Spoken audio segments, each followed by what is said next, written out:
video is about downward facing dog, or down dog for short. So this is definitely a yoga move, but it can be useful in body weight exercising as well. So to start, I'm going to have you come down to the ground, put your hands and knees down. Hands are under shoulders, knees are under hips.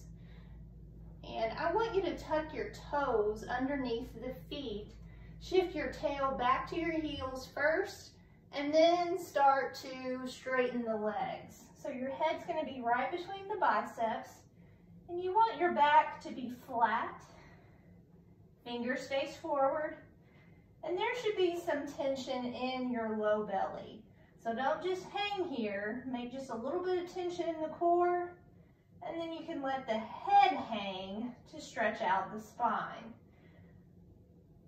So from this position, we can start to move into either a plank, or we can start to move into an upward facing dog or an up dog. So if your instructions are to do down dog, stick with that.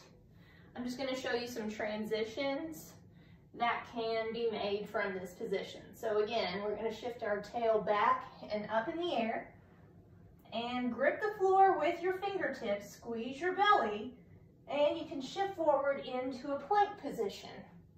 And then you can bend your knees and shift your tail back.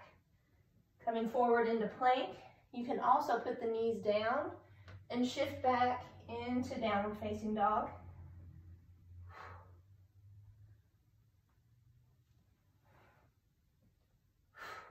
Or if you want a little bit more of a challenge, you don't have to touch the ground at all.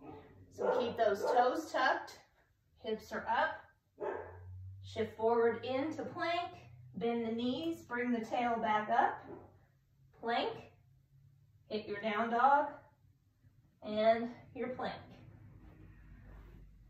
So that's what you can do with your downward facing dog position. It's also a good resting point and a spine decompression.